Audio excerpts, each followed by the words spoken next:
नमस्कार। उत्तराखंड की खबरों में आपका स्वागत है और मैं आपके साथ प्रिया बिस्ट। बुलेटिन की शुरुआत करेंगे इस वक्त की बड़ी खबर के साथ। इस वक्त की बड़ी खबर मौसम से जुड़ी हुई है प्रदेश के, जहां प्रदेश में ताजा बर्फबारी से पर्यटन कारोबार को बड़ी राहत मिली है। वीकेंड में पहाड़ी पर्यटन स्थल गुलजार नजर आ रहे हैं। औली, मसूरी और उत्तरकाशी में हजारों की संख्या में पर्यटक पहुंच रहे हैं। बड़ी खबर आपको बताई जा रही है, जहां प्रदेश में बर्फबारी के चलते पर्यटन कारोबार में बढ़ोतरी हुई है। वीकेंड में पहाड़ी पर्यटन स्थलों में पर्यटक पहुंच रहे हैं, जिससे कि पहाड़ी पर्यटन स्थल गुलजार नजर आ रहे हैं। औली, मसूरी, उत्तरकाशी में हजारों की संख्या में पर्यटक पहुंच रहे हैं। 3 दिनों तक होटल, होमस्टे और स्थानीय बाजारों में जबरदस्त भीड़ देखने को मिल रही है।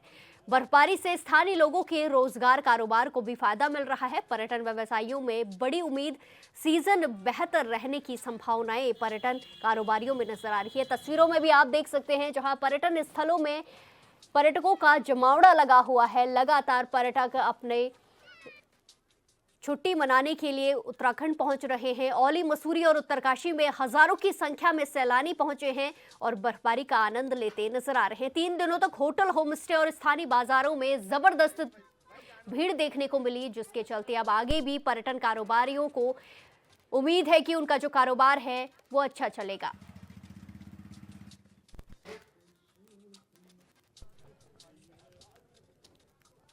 प्रदेश में बर्फबारी के चलते पर्यटन कारोबार में इजाफा देखने को मिला है। ऐसे में उम्मीद जताई जा रही है कि आगे भी फायदा होगा और पर्यटक पहुंचेंगे, जिससे कि जो पर्यटन स्थल हैं वो गुलजार नजर आएंगे। इस खबर पर ज्यादा जानकारी के साथ सीधे जुड़ेंगे हमारे संवाददाता योगेश आर्य से। योगेश, बर्फबारी के चलते 3 दिनों तक होटल, होमस्टे और पर्यटन स्थल गुलजार नजर आए। आगे क्या कुछ देखने को मिल सकता है? क्या बर्फबारी और होने की उम्मीद है प्रदेश में, और पर्यटन कारोबार में क्या कुछ इसका असर पड़ रहा है? देखिए प्रिया, इस सीजन की अगर हम बात करें तो 23 जनवरी से पहली बर्फबारी की शुरुआत हुई थी और उसके बाद से अगर देखा जाए तो ये क्रम लगातार जारी है। रुक रुक कर बर्फबारी, बारिश जो है वो प्रदेश में देखने को मिल रही है। उसी के चलते अगर पर्यटन की बात करें तो बड़ी संख्या में जो है पर्यटक जो है उत्तराखंड का रुख कर रहे हैं। उत्तरकाशी हो, ओली हो, चमोली, अन्य जनपदों में जो है लगातार जो है उनका आना जो है वो देखने को मिल रहा है। और ऐसे में अगर पर्यटन के तौर पर व्यापार की हम बात कर ले तो व्यापारी बड़ा खुश हैं, क्योंकि जो है चाहे होटल व्यापारी हो, चाहे होम स्टे व्यापारी हो या स्थानीय बाजार हो, वह गुलजार नजर आ रहा है। 3 दिनों से अगर हम बात कर ले तो 3 दिनों के अंतराल में जो है अब बड़ी संख्या में जो है पर्यटकों ने रुख किया है। उसके चलते व्यापार में काफी उछाल जो है वो देखने को मिला है और कहीं ना कहीं बड़ी उम्मीद जो है वो व्यापारियों को रहती है, क्योंकि बर्फबारी होती है, पर्यटक आते हैं, उस दौरान उनके बाजार में जो है रौनक लौटती है, तो निश्चित तौर पर एक बड़ा जो है उनको फायदा इस दौरान होता है और वही जो है देखने को मिल रहा है। और अगर हम बर्फबारी और बारिश की बात करें तो एक अभी जो है शनिवार रात से एक बार फिर जो है पश्चिमी विक्षोभ के सक्रिय होने का अनुमान जो है मौसम विज्ञान केंद्र की ओर से जताया गया है, जिसके चलते माना जा रहा है कि शनिवार रात और रविवार सुबह से जो है फिर 2-3 दिन हल्की से मध्यम बारिश जो है वो देखने को मिलेगी। पहाड़ी जो है पर्वतीय इलाकों की हम बात कर ले तो वहां पर बर्फबारी देखने को मिलेगी। तो निश्चित तौर पर यह अनुमान जो जताया जा रहा है, अगर ऐसा जो अनुमान सटीक साबित होता है तो निश्चित तौर पर पर्यटकों का और आवाजाही जो है वो बढ़ती हुई नजर आएगी और व्यापार में काफी अच्छा। बिल्कुल योगेश, पर्यटन कारोबार में तो इजाफा देखने को मिल ही रहा है, लेकिन ऐसे में बर्फबारी के चलते जब पहली बर्फबारी होती है तो पर्यटकों का जो जमावड़ा है एक साथ प्रदेश में पहुंचता है, जिससे कि जाम की स्थिति भी उत्पन्न होती है। तो बीते 3 दिनों में होम स्टे में, होटलों में और पर्यटन स्थलों में पर्यटक पहुंचे, लेकिन सड़कों की स्थिति क्या रही? देखिए यातायात की अगर व्यवस्था की जिस तरह से आपने बात की, बिल्कुल कहीं ना कहीं होता है कि जब पहली सीजन की बर्फबारी होती है तो बड़ी संख्या में जो है लोग पहुंचते हैं और ऐसे में जाम की स्थिति पैदा होती है। और कहीं ऐसी जगह से तस्वीरें भी आई कि वहां पर जो है मसूरी की बात कर ली जाए, चक्राता की बात कर ली जाए, तो ऐसे इलाकों में जो है काफ़ी जो है जाम की स्थिति जो है बनी रही, जिसके लिए यातायात जो पुलिसकर्मी है उनको काफ़ी समस्याओं का सामना करना पड़ा। वहाँ पर काफ़ी उन्हें जद्दोजहद के बाद वो जाम खुलवाना पड़ा। लेकिन अब लगातार अपील भी की जा रही है कि अगर आप पर्यटक यहाँ जो है जिलों में आना चाहते हैं, यहाँ पर जो है इस बर्फबारी का लुत्फ उठाना चाहते हैं, तो कम से कम यातायात का ध्यान रखें। पार्किंग जो है उसको सुनिश्चित किया जाए कि पार्किंग में गाड़ी को लगाया जाए। सड़क किनारे जब पार्किंग गाड़ी कर दी जाती है तो वो कहीं ना कहीं जो है उससे जो है अतिक्रमण होता है और निश्चित तौर पर फिर जाम की स्थिति पैदा होती है। तो उसी के लिए लगातार व्यवस्थित किया जा रहा है। जिलाधिकारी भी, चाहे वो वहाँ के SSP हो, लगातार इस पूरे की मॉनिटरिंग कर रहे हैं। यातायात पुलिस निरीक्षक जो है उनको लगातार इसके लिए निरीक्षण करने के निर्देश दिए हैं और जो पर्यटक आ रहे हैं उनसे भी लगातार अपील की जा रही है। जी बिल्कुल। बिल्कुल योगेश, अब एक बार फिर से बर्फबारी और बारिश का अलर्ट भी प्रदेश में है। ऐसे में पर्यटन कारोबार को भी इजाफा देखने को मिलेगा। तो देखना होगा आगे बर्फबारी होती है तो कितनी पर्यटकों को जो खुशी मिलती है और पर्यटन कारोबार में क्या कुछ असर इसका देखने को मिलता है। धन्यवाद हमारे साथ तमाम जानकारी साझा करने के लिए। इसी के साथ खबरों में आगे बढ़ते हैं। अगली बड़ी खबर देहरादून से है, जहां सीएम पुष्कर सिंह धामी से विधायकों की मुलाकात का सिलसिला लगातार जारी है। विधायक सुरेश गड़िया, खजानदास शक्तिलाल शाह ने मुख्यमंत्री से मुलाकात की है। आपको बता दें कि मुख्यमंत्री पुष्कर सिंह धामी से लगातार विधायक मिल रहे हैं। मुख्यमंत्री आवास पर यह भेंट चल रही है। इसी के साथ दिल्ली विधानसभा सदस्य कर्नैल सिंह और काशीपुर मेयर दीपक ने भी मुख्यमंत्री से मुलाकात की है और इन मुलाकातों को लेकर कई तरह के संकेत भी देखने को मिल रहे हैं। लगातार विधायक मिल रहे हैं, विधानसभा सदस्य और काशीपुर के मेयर भी मुख्यमंत्री से मिलने पहुंचे। ऐसे में ये तस्वीरें सामने आई हैं तो कई सारे कयास भी लगाए जा रहे हैं। सीएम धामी से विधायकों की मुलाकात का ये सिलसिला जारी है तो कई सारे जो आशंकाएं हैं वो भी देखने को मिलती है, कई सारी बातें देखने को मिलती है। देखना होगा कि इन तस्वीरों के सामने आने के बाद क्या कुछ नया प्रदेश में देखने को मिलता है, क्या कुछ नया प्रदेश की राजनीति में देखने को मिलता है। मुख्यमंत्री आवास पर यह भेंट चल रही है, जहां दिल्ली विधानसभा सदस्य कर्नैल सिंह भी मुख्यमंत्री से मिले। इसी के साथ काशीपुर के मेयर दीपक ने भी मुख्यमंत्री से मुलाकात की है। तस्वीरों में आप देख सकते हैं मुख्यमंत्री से मिलने के लिए विधायकों का सिलसिला लगातार जारी है। इसी के साथ खबरों में आगे बढ़ते हैं। अगली बड़ी खबर मौसम से जुड़ी हुई है, जहां मौसम विभाग की तरफ से अलर्ट जारी किया गया है। भारी बर्फबारी के बाद प्रदेश में मौसम साफ है और जिसे राहत मिलती नजर आ रही है पहाड़ी इलाकों में, लेकिन मुश्किलें बरकरार हैं। 5 जिलों में आज एवलांच को लेकर चेतावनी जारी की गई है। अभी भी कई गांवों का संपर्क कटा हुआ है। बर्फ से ढकी सड़कों के चलते आवाजाही प्रभावित हो रही है। प्रशासन और सुरक्षा बल राहत कार्यों में जुटे हैं। आपको बता दें कि प्रदेश में बर्फबारी हुई तो उससे काफी ज्यादा लोगों को खुशी हुई, पर्यटकों का जमावड़ा प्रदेश में पहुंचा, लेकिन काफी सारी दिक्कतें भी देखने को मिली हैं। बर्फबारी की वजह से जो परेशानियां उत्पन्न हुई हैं, सड़कों पर जो बर्फ इकट्ठा हो गई है उससे आवाजाही भी प्रभावित हो रही है।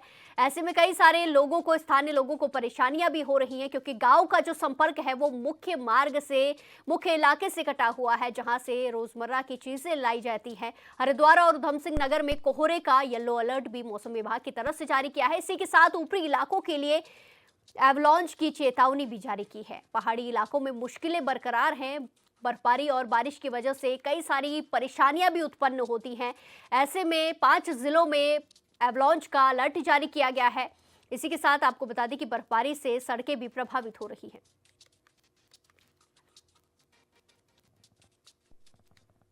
इसी के साथ खबरों में आगे बढ़ते हैं। जिलाधिकारी सवीन बंसल ने सब रजिस्ट्रार कार्यालय ऋषिकेश का औचक निरीक्षण किया है, जिस दौरान कार्यालय में व्यापक अव्यवस्थाओं और गंभीर अनियमितताओं पर जिलाधिकारी ने गहरी नाराजगी जताई।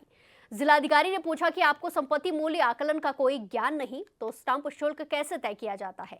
दरअसल आरोप लगा कि सब रजिस्ट्रार के बगैर ही अवैधानिक रूप से लिपिक की ओर से विलेखों का निबंधन किया जा रहा है, जिसको लेकर डीएम ने सब रजिस्ट्रार कार्यालय का निरीक्षण कर दिया।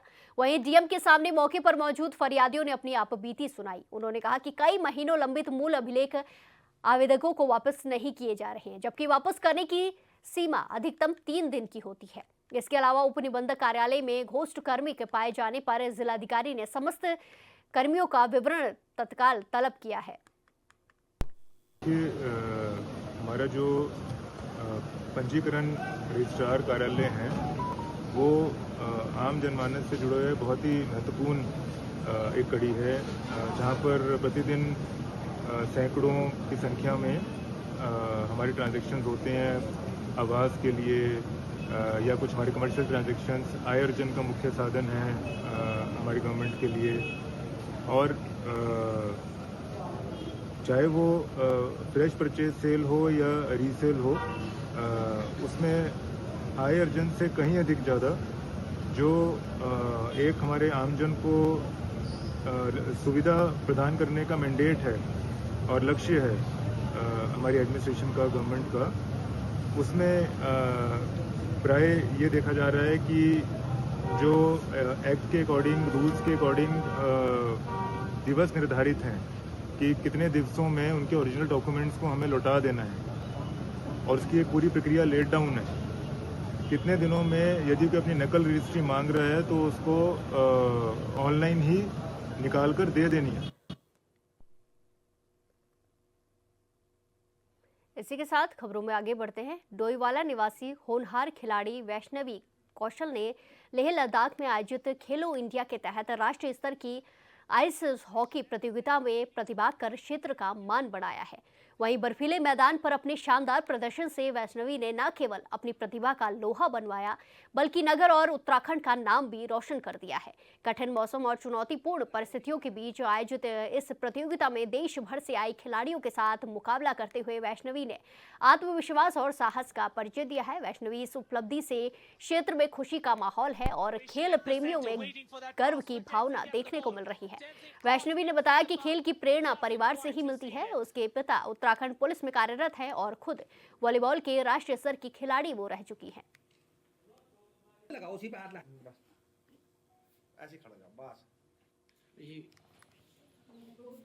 और मेरा नाम वैष्णवी कौशल है और मेरी एज 16 इयर्स ओल्ड है और आज मैं पहली बार खेलो इंडिया के लिए लेह लद्दाख गई थी for my sport ice hockey. Team I was playing from Rajasthan and I basically belong to Uttarakhand and I did play Rajasthan because the Uttarakhand team was not made this time. So yeah, I played with the Rajasthan team and I was very happy that we were in the top 7 and yeah. Actually मेरी sister है वो पहले field hockey खेलती थी तो फिर वो ice hockey में पापा ने उसको करवाया एंड पापा was like that you should also try that game and I was like या बोले कि you should also try that game. मैंने कहा ठीक है कि ज़रूर मैं ट्राई करूँगी एंड मेरा इंटरेस्ट जो है वो डेवलप होता रहा और मेरे माइंड में एक सेट हो गया था कि मेरे को एक बार नेशनल खेलो इंडिया के लेवल पे जो 6th एडिशन होने वाले खेलो इंडिया का उसमें मेरे को खेलना है एंड बाय गॉड ग्रेस की मैंने उसे खेल लिया। मैं बहुत ज़्यादा खुश हूँ कि हम टॉप 7 में थे। हरिद्वार में मौसम का मिजाज बदला नजर आया। सुबह से शहर और देहात क्षेत्रों में घना कोहरा छाया हुआ है जिससे तापमान में भारी गिरावट दर्ज की गई। रुड़की, मंगलौर, लक्सर, भगवानपुर और नेशनल हाईवे चौक पर कोहरे के चलते आवाजाही प्रभावित हुई है। ऐसे में प्रशासन ने वाहन चालकों से सावधानी बरतने, फॉग लाइट और सुरक्षित दूरी का ध्यान रखने की अपील की है। वहीं हरिद्वार दिल्ली हाईवे पर भी रफ्तार थमती नजर आई। घने कोहरे की वजह से गाड़ियां धीमी गति से चल रही हैं।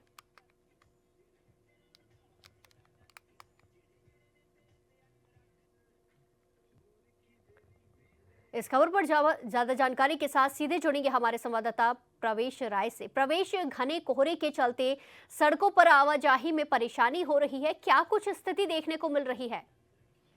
जी प्रिया, जिस तरीके से लगातार देखा जा रहा है कि उत्तराखंड में पहाड़ी क्षेत्र में बर्फबारी के बाद मैदानी क्षेत्रों में कभी बारिश तो कभी कोहरे ने आतंक मचा रखा है। लगातार जिस तरीके से देखा जा रहा है कि कोहरा है इसका शिकन जारी है और जो हाईवे पे दिल्ली हरिद्वार हाईवे है उस पर लगातार जो गाड़ियों की रफ्तार है वो थम सी गई है और लोगों को कहीं ना कहीं आप ये भी समझ सकते हैं कि अलाव का सहारा लेना पड़ रहा है, जिस वजह से लगातार इतनी ठंड देखने को मिल रही है। जो बड़े बूढ़े बुजुर्ग लोग हैं, जो बच्चे हैं, उन लोगों को इस ठंड के कारण, इस कोहरे के कारण, शीत पड़ने के कारण काफी दिक्कतों का सामना भी करना पड़ रहा है। जिस तरीके से देखा जा रहा है कि जो आम जनमानस है वो लोग कहीं ना कहीं वो लोग भी कहीं ना कहीं इससे प्रभावित नजर आ रहे हैं। जब लोग कंपनी की ओर निकल रहे हैं अपने कोई जो कोहरा है, कोहरे के खत्म होने की वजह से लोगों को देरी हो जा रही है। तो इसी को देखते हुए जिस तरीके से मौसम विभाग चेतावनी भी दे रहा है लगातार। जी बिल्कुल प्रवेश, मौसम विभाग की तरफ से लगातार चेतावनी देखने को मिल रही है। धन्यवाद हमारे साथ तमाम जानकारी साझा करने के लिए। अब वक्त एक छोटे से ब्रेक का, फिर लौटेंगे कुछ खबरों के साथ, बने रहिए हमारे साथ।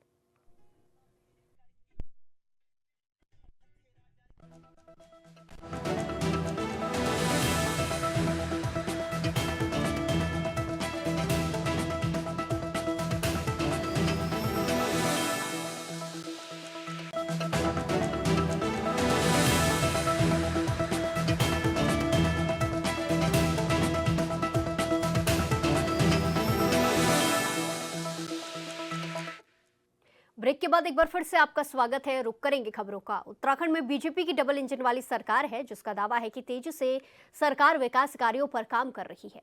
राज्य सरकार का दावा है कि 4 वर्षों के कार्यकाल में बीजेपी की सरकार ने 28,000 से ज्यादा युवाओं को नौकरी दी है, लेकिन विपक्ष का कहना है कि पूरे प्रदेश में सरकार नौकरी बेचने का कारोबार कर रही है।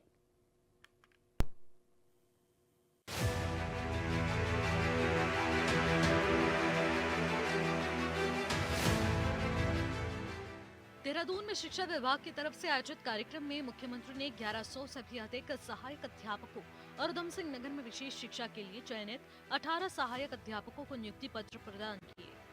कार्यक्रम के दौरान सीएम धामी ने ऐलान किया कि जल्द ही पुलिस विभाग में 2000 से अधिक नौकरियां दी जाएंगी। सीएम ने बताया कि बीते 4 साल में 28,000 से अधिक युवाओं को पारदर्शी तरीके से सरकारी नौकरी मिल चुकी है। आप सबके सामने आज मुझे ये कहते हुए संतोष हो रहा है कि इतनी बड़ी बड़ी संख्या में आज हर विभाग में भर्ती की प्रक्रियाएं संपन्न हो रही हैं। गरीब माता पिता के बेटे बेटियों को उनकी योग्यता, प्रतिभा और क्षमता के आधार पर जो हमारे योग्य हैं, होनहार हैं, जिन्होंने परिश्रम किया है, उन सभी को आज चयनित होने का अवसर मिलता है कि आप सभी के नियुक्ति पत्रों को मिलाकर बीते 4.5 वर्षों में 28,000 से अभी तक हम लोग 27,000 कह रहे थे, अब हाँ 28,000 से भी ज्यादा हो गई और 28,000 से अधिक युवाओं को बिना किसी सिफारिश के, बिना किसी दबाव के और बिना किसी लेन देन के योग्यता, प्रतिभा और क्षमता के आधार पर, पारदर्शिता के आधार पर नौकरी मिली है। इसमें भी अभी जो 28,000 है, इस 28,000 में 2,000 और जुड़ने वाले हैं। मुख्यमंत्री ने कहा कि हमने ये भी तय किया था कि उत्तराखंड में न अब नौकरी बिकेगी और न सिफारिश चलेगी, जिसका परिणाम है कि आज गरीब माता पिता के बेटा और बेटियां उनको उनकी क्षमताओं के आधार पर चयन का अवसर मिल रहा है। हमने सरकार में आते ही इस सड़ी गली व्यवस्था को बदलने का संकल्प लिया। जनता के आशीर्वाद से प्रदेश में देश का सबसे सख्त नकल विरोधी कानून लागू किया गया, जिसका फायदा प्रदेशवासियों को मिल रहा है। एक समय था जब प्रदेश में भर्तियां योग्यता से नहीं, चयन योग्यता के आधार पर नहीं होता था, प्रतिभा के आधार पर नहीं होता था, बल्कि सिफारिश के आधार पर होता था या पेपर लीक के द्वारा तय होता था। और मेहनत करने वाले युवा लाइन में खड़े होते थे, फार्म भरते भरते, आवेदन करते करते उनके जूते घिस जाते थे, पैरों में छाले पड़ जाते थे, माता पिता भी थक हार जाते थे, उनके हौसले टूटने लगते थे। सरकार में आए, सरकार में आते ही हमने उस सड़ी गली व्यवस्था को बदलने का संकल्प लिया, जो बरसों से दीमक की तरह हमारे सिस्टम को नुकसान पहुंचाने का काम कर रही थी। देश का सबसे सख्त नकल विरोधी कानून लागू किया। इस कानून में भर्ती परीक्षाओं को पारदर्शी, समयबद्ध बनाया और स्पष्ट संदेश दिया कि अब उत्तराखंड में न नौकरी बिकेगी, न किसी की सिफारिश चलेगी। कांग्रेस को निशाने पर लेते हुए सीएम ने आरोप लगाया कि समय ऐसा था जब प्रदेश में भर्तियां योग्यता से नहीं बल्कि सिफारिश से मिलती थी और मेहनती युवा लाइन में खड़े रहते थे। बंद कमरों में सौदे होते थे और भ्रष्टाचार व दलाली होती थी, जिसका खामियाजा हमारे युवाओं को उठाना पड़ता था। उन्होंने कहा कि कुछ लोग अच्छा काम होता देख उस पर भी सवाल उठाते हैं और अफवाहें फैलाते हैं, लेकिन सरकार जिम्मेदारी के साथ काम कर रही है। कुछ लोगों को ये बदलाव भी अच्छा नहीं लग रहा है, इसलिए वो समय समय पर भ्रम फैलाने का प्रयास करते हैं, अनेक प्रकार की अफवाहें फैलाते हैं, लोगों के बीच में संदेह करते हैं कि जब कोई व्यवस्था अच्छी चल रही होती है तो कुछ लोग उसमें डेंट करने के लिए, उसको बदनाम करने के लिए किस प्रकार की साजिश करते हैं, किस प्रकार के षड्यंत्र करते हैं। बीजेपी की सरकार का दावा है कि राज्य गठन के बाद जितनी नौकरियां युवाओं को नहीं दी गई, उससे ज्यादा नौकरियां बीजेपी के सरकार में दे दी गई हैं। वहीं विपक्ष का आरोप है कि पूरे प्रदेश में बीजेपी की सरकार में नौकरी बेची जा रही है। दिल्ली में मीडिया के सवालों पर कांग्रेस प्रदेश अध्यक्ष ने बताया कि बीजेपी की सरकार पर ये आरोप है। उन्होंने पिथौरागढ़ जिले में 43 फर्जी DLED प्रमाण पत्रों के आधार पर सहायक अध्यापक की नौकरी हथियाने का जिक्र किया। पूरे प्रदेश में नौकरियों को बेचने का कारोबार चल रहा है। मैं कई बार कह चुका हूं कि उत्तराखंड में नौकरियों को बेचने का कारोबार चल रहा है मंत्रियों के घरों से। ये प्रकरण भी उसी का एक हिस्सा है। लगातार पेपर लीक हुए हैं, बेरोजगारों के भविष्य के साथ खिलवाड़ हुआ है और पैसे लेकर के पेपर लीक करने के आरोप जो है भाजपा के नेताओं पे लगे गए हैं, भाजपा के तंत्र पर लगे हैं और कई भाजपा के नेता कार्यकर्ता पेपर लीक प्रकरण में जो है जेल की हवा भी खा चुके हैं, कुछ लोग जमानत पर बाहर हैं। तो जिस तरीके से पैसे का खेल पेपर लीक में हुआ है वो किसी से छुपा हुआ नहीं है। यहाँ पर तो तमाम ऐसे विभाग है जहाँ पर भ्रष्टाचार के आरोप जो है भाजपा सरकार पर लगे हुए हैं। इस बुलेटिन में फिलहाल के लिए इतना ही। बाकी तमाम खबरों के लिए देखते रहिए HNN 24/7। नमस्कार।